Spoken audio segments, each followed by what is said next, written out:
It's time for Herd Mentality, the weekly episode where you control the discussion today on Locked On Bills.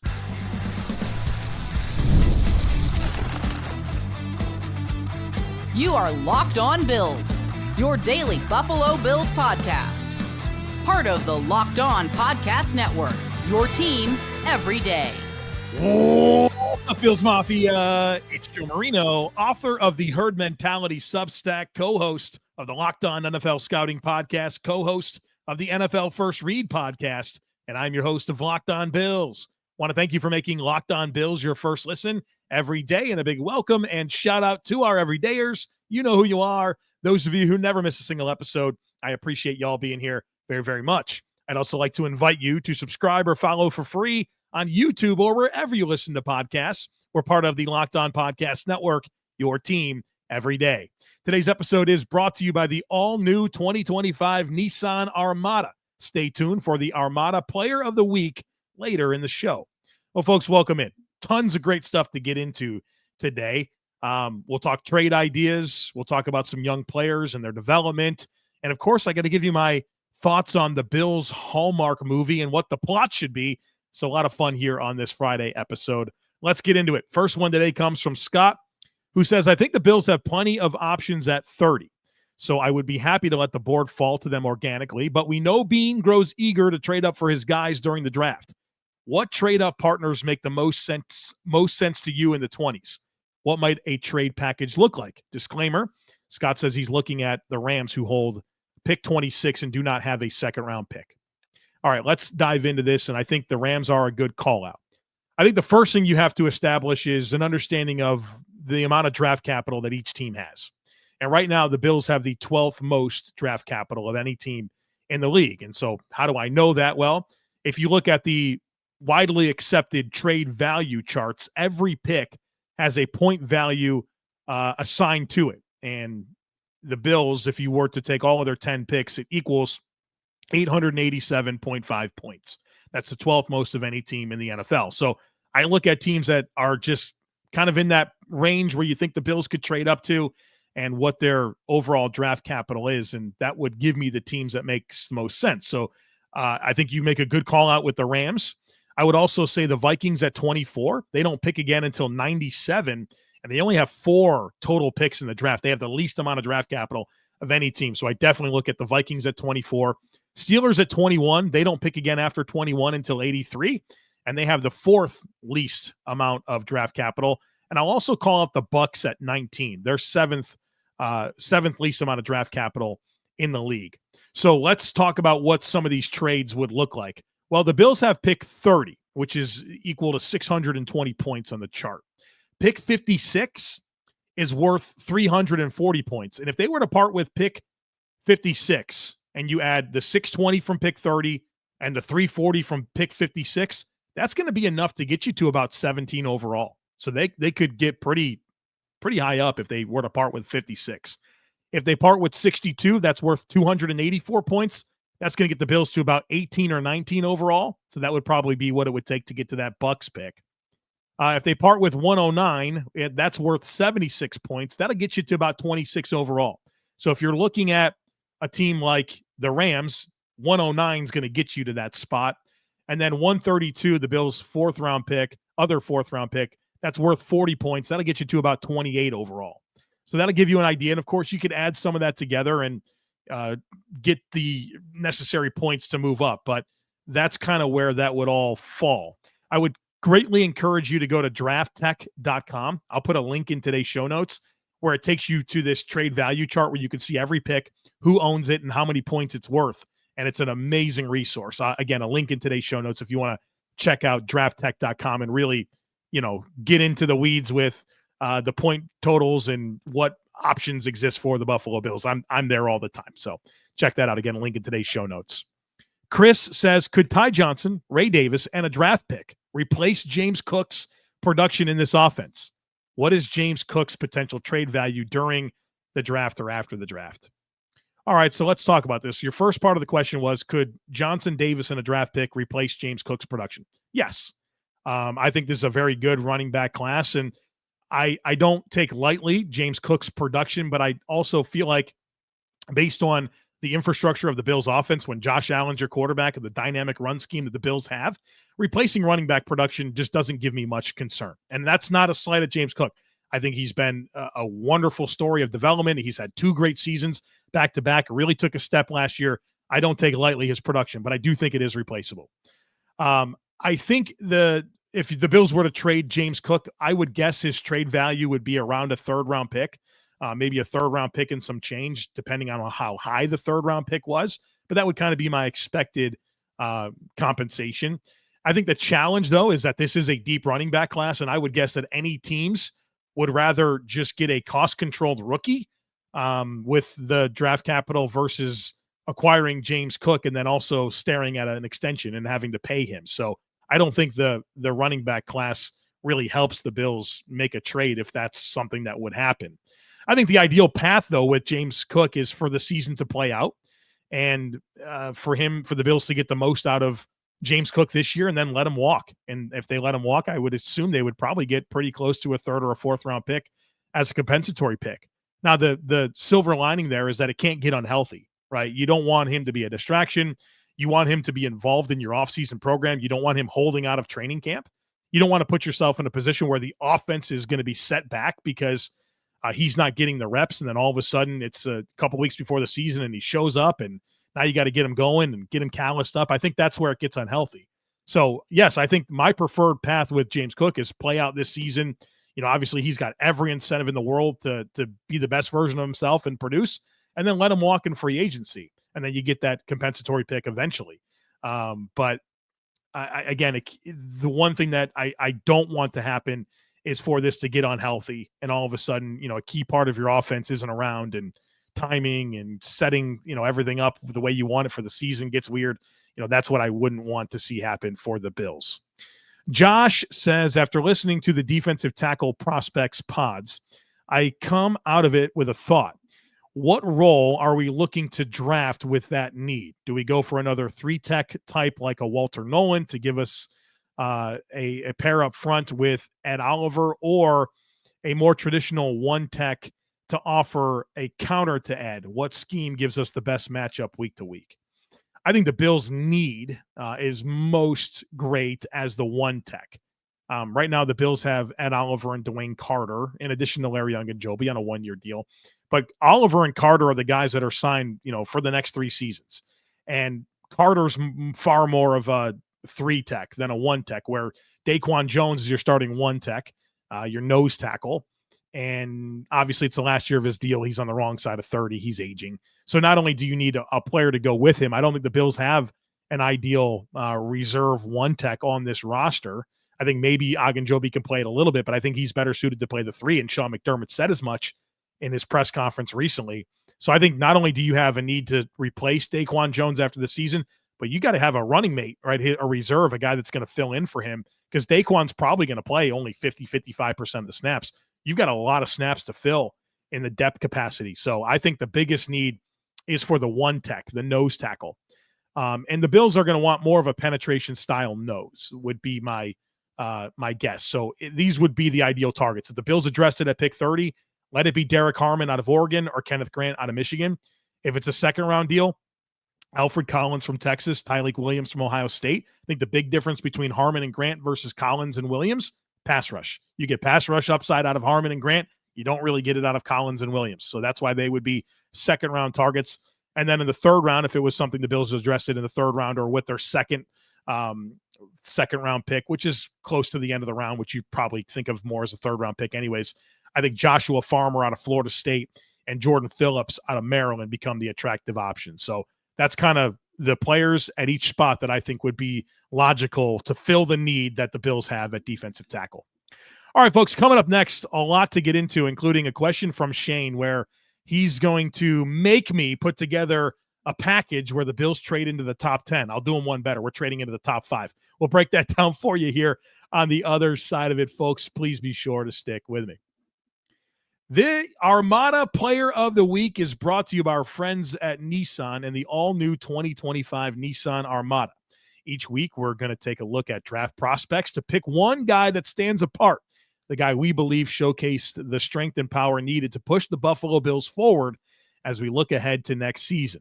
This week's Armada and clear-cut player of the week is Oregon defensive tackle Derek Harmon.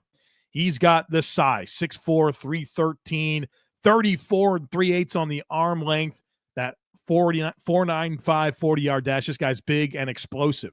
And just like the Armada is built for a heavy-duty workload, Derek Harmon does the same, defending the run and rushing the passer. He's got length. He's got hand power, the ability to play with extension and beat blocks. And I love the pass rush ability that he has with that rip move, the club swim combo. Knows how to work half a man and get to the edges. He's firm at the point of attack.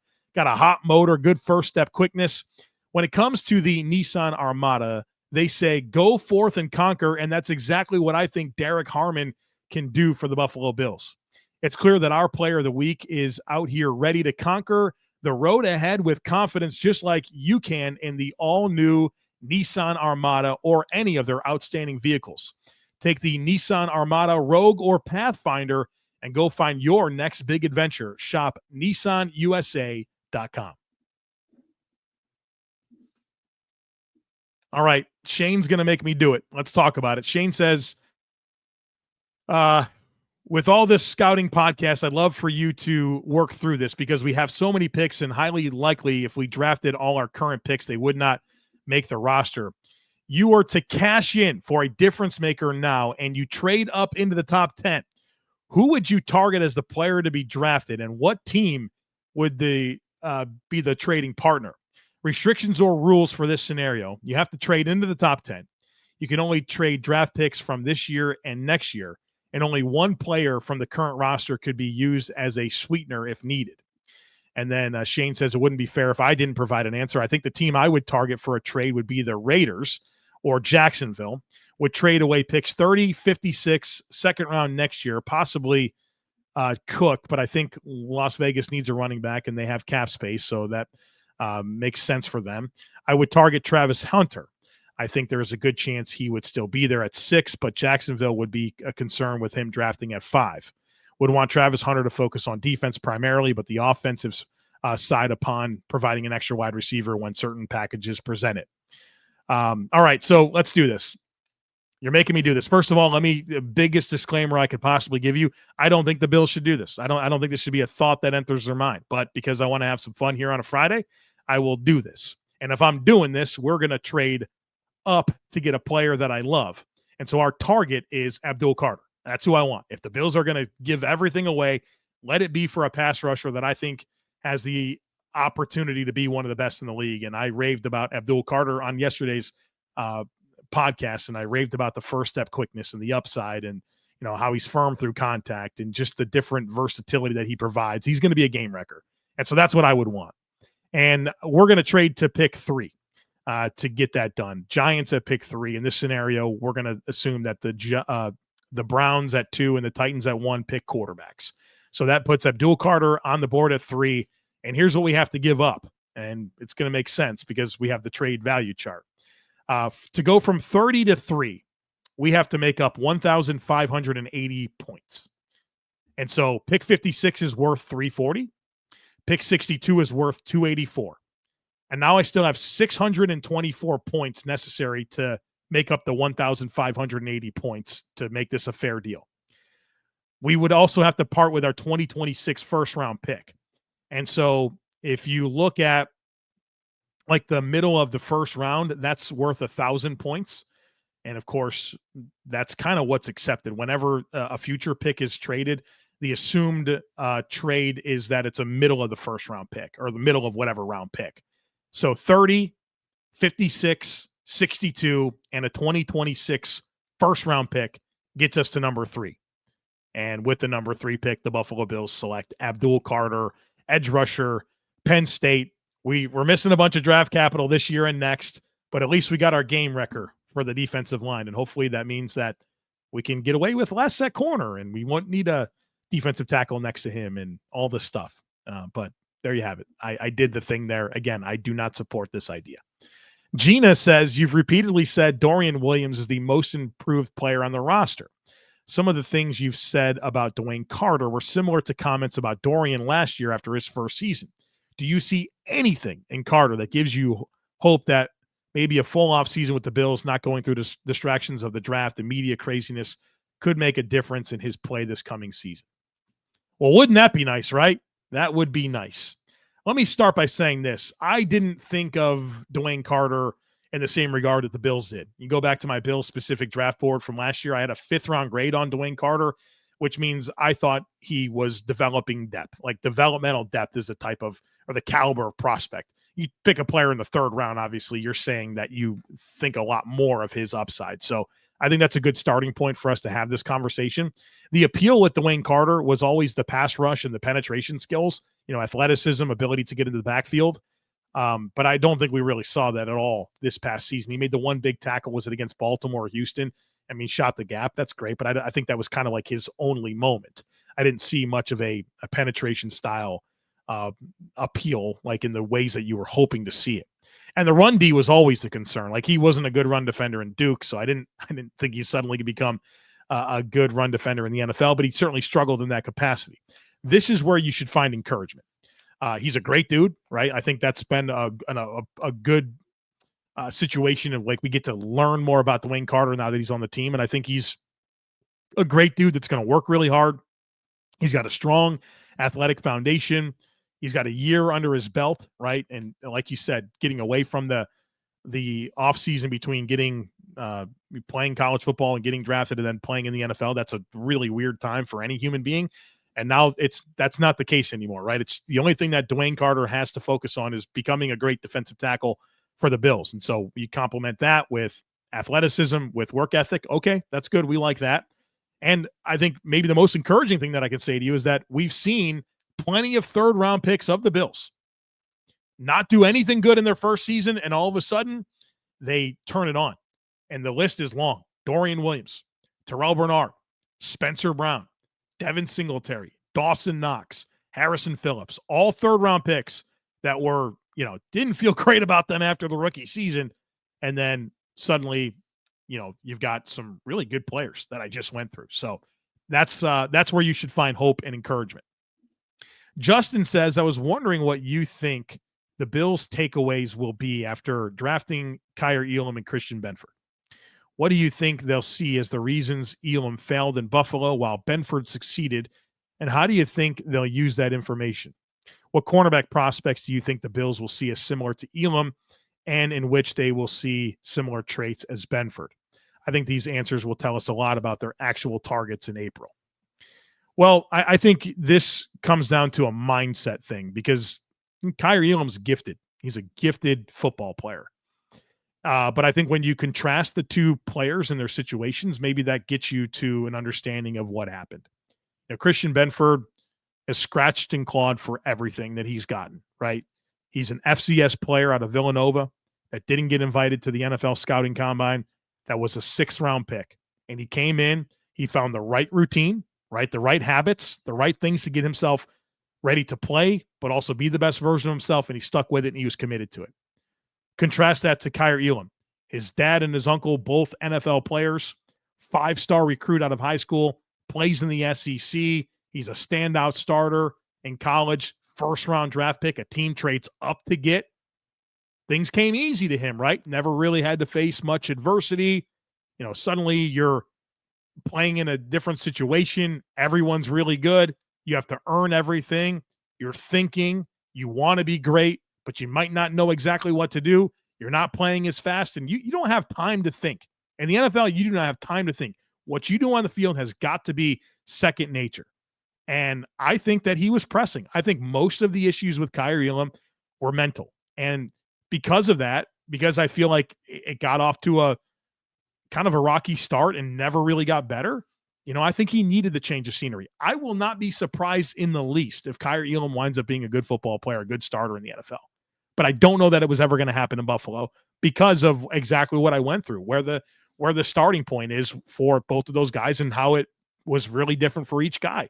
And I think Kaiir's got a wonderful opportunity to learn some lessons. He's got a fresh start. And, hopefully he's observed a guy like Christian Benford for the last 3 years and realized what he did to get himself into that position, and certainly just saw him sign this new contract.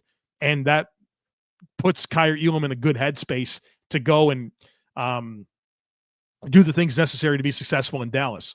It's very hard to reinvent yourself, right? Like, I'm not saying that Kaiir Elam didn't work hard and didn't do all the right things. The Bills have said emphatically that he has, but there's still the application, right? There's still you can work it really hard, but in the moment, right? Do you have the confidence to go in and be the best version of yourself? And I don't know that Kaiir Elam ever got there. So I think it was the right thing for Kaiir Elam to get out of town. And again, let's not be surprised when he turns into a good football player. I just don't know that it was going to happen in Buffalo because, like I said, it's very difficult to reinvent yourself. Now, I think new surroundings, new people in the building, right? That's going to help him, I think, unlock his potential. As far as the other part of your question, it's really hard to put these prospects into an Elam or a Benford bucket because I think I'm so heavily influenced by the personal side as we've gotten to know Kaiir Elam. We've gotten to know Christian Benford. We've seen them play in the NFL. I think it's hard for me to take this group of players that I've only watched their tape and studied, their background and read about them, and I'm aware of their athleticism. But, I don't know these guys like I've come to know Elam and Benford. But I'll say this, if I have one thought about this draft group, I think Azareye'h Thomas out of Florida State plays the most like Christian Benford. And so you can read into that however you want, but I struggle with that second part of the question. But if I had to bring up one thing, like I said, Azareye'h Thomas out of Florida State plays the most like Christian Benford. All right, folks, got some fun stuff to get to on the other side of it, including my idea for the plot line of the Bills Hallmark movie. So, folks, be sure to stick with me. Buffalo businesses, it's time to register for the JP Morgan Corporate Challenge. This year's event is on Thursday, June 12th, and features a 3.5-mile course through Delaware Park, followed by a celebration with a DJ, lawn games, and tented experience for you and your teammates. Walkers, joggers, and runners are all welcome, whether you run for the love of it, for your company, or to build lasting bonds. This is your moment. Teams of 4 participants or more can register today. Registration closes on Tuesday, May 13th. 1 part run, 1 part party. The Corporate Challenge has earned its reputation as Buffalo's corporate social event of the year. Join us for great competition, teamwork, company pride, and a true sense of accomplishment. Go to www.jpmorganchasecc.com and choose Buffalo as your location to start your registration today, and we'll see you on the course.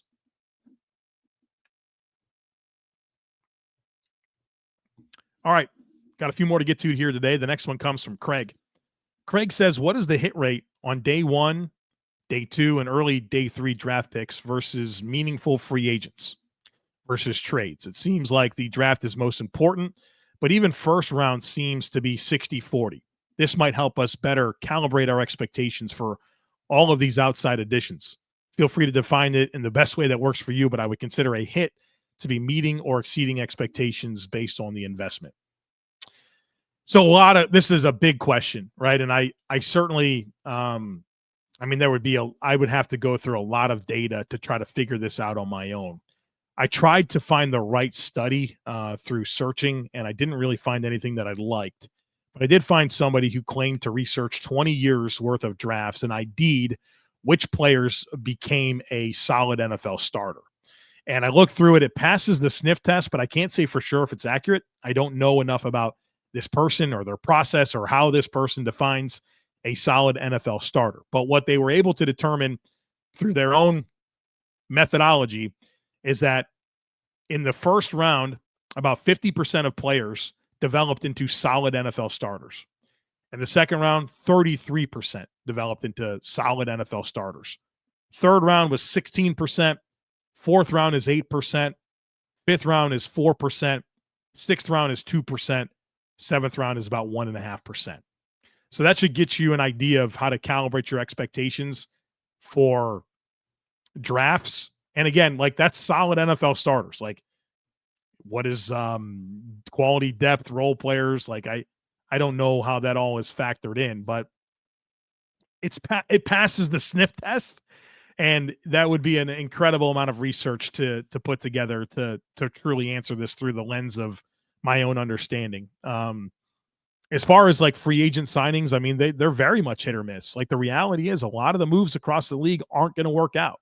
Like a lot of the draft picks, they're not going to work out. Go back and look at drafts. Like there's just not always a great story to tell. So that's why I've had some conversations recently about how your in-house evaluations are the most important evaluations, because people outside of your ecosystem, you have no idea what they're going to look like inside of your ecosystem. And look, you can certainly vet it the best you can, but at the end of the day, what habits are they going to have? How are they going to respond? How will they acclimate? You just don't know. You just don't know. So that's why you can really get excited about outside additions, but your ability to self-evaluate is probably the most important. Tommy says, will you discuss the Hallmark Bills film on the podcast? Sure. I'm excited about it. A movie, Buffalo-based, Bills are involved. Yeah, I mean, that's super cool. My wife loves these Hallmark movies during the Christmas season. They are on the TV 24/7, and I'm not a big fan. You know, I will kind of look at it a little bit, and I'll make some jokes about how we all know that it's going to end happy, and you know they're going to overcome all the adversity. We've seen them all; they all end the same way. But anyways, she's very excited about it. I'll watch it for sure. And I guess the big takeaway that I've had and have had fun with is coming up with different ideas for the plot line. So this is my best idea for a plot line for the Bills Hallmark movie. So the story is centered around a Western New York native that grew up loving the Bills. And this guy falls in love with a girl from Boston who grew up loving the Patriots, but moved to Buffalo because she was a nurse and got a job at Oshai's Children's Hospital. She was reluctant to move away from Boston, but she needed this job and a fresh start. Through her romance with the Western New York native, falling in love with the Buffalo community through the generosity felt at the hospital, and ultimately attending the AFC Championship game where Josh Allen scores the game-winning touchdown against the Patriots. He hands her the football as part of the celebration, and her heart then fully belongs to everything Buffalo. They get married with Niagara Falls in the background. Damar Hamlin is the officiant of the wedding, and they have the reception at Highmark Stadium in a story of how true love is realized in the most unexpected way. Can't wait to watch that, can you? We'll see what it really is, but that's what I came up with. All right, Paul says, on the next herd mentality, can you discuss a little of your process as to how you begin to narrow down a pool of players for a specific position, like, say, defensive tackle?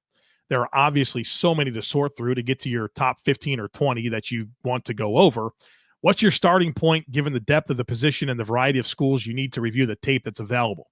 I would imagine once you have a list of the top 50, it's much easier to narrow that down to 6, but I would love to have an understanding of what goes into getting that initial top 50. You can't possibly be going through 150 to 200 schools worth of tape for every position. You're right. I'm certainly not doing that. I'll say this, my process today, very different than what it was, 2 or 3 years ago. In the past, my process was, well, first of all, I'd watch college football until my eyes bleed every single Saturday, in addition to the one-off games, Friday night, action on, middle of the week, all that type of stuff. I would watch all of that. And so you're when you're dialed into college football all the time, you're pretty aware of who the best players are. Now I really don't watch any college football. I'm totally NFL focused. And man, I got a wife and 2 kids.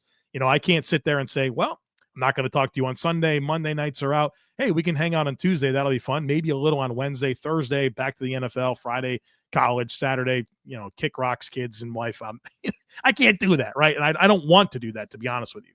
So I've distanced myself from college football. It's not something I pay attention to at all during the season anymore. So anyways, that did not used to be the case. So I would watch all the college football you can imagine. And then I would go from my understanding of the players from watching it all the time. And then I would take the underclassmen list, the underclassmen that declare for the draft, the Senior Bowl invites, the Shrine Bowl invites, and the Combine list. And I make sure I'd evaluate every player. And that's what I would do in the past. Now, I'm generally aware of these players because I live in the football space, right? I'm in it all the time. So I'm pretty aware of who the top names are. Of course, I look at mock drafts. I look at some people's rankings, and that gets me to a good starting point.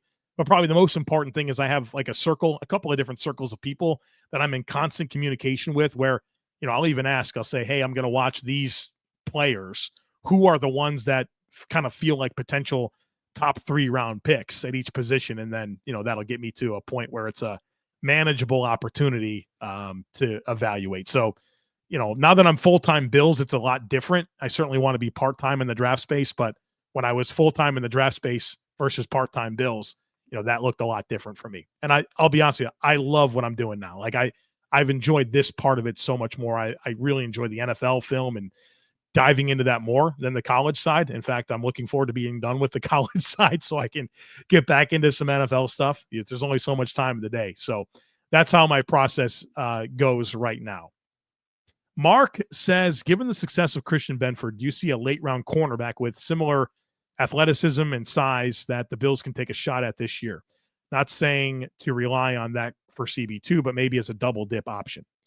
So, Mark, going back to what I just said, I'm not really going to be that deep into this class. I'm watching guys that are hopefully top 3 round guys. My board will be, 150 players, something like that. Where in the past it'd be 300, well over 300. So it's a different ball game for me. But I will say this: Villanova, where Christian Benford went to school, has a corner that is in this year's draft whose name is Isis Waxter. ISAS, that's the first name, Waxter, Waxter.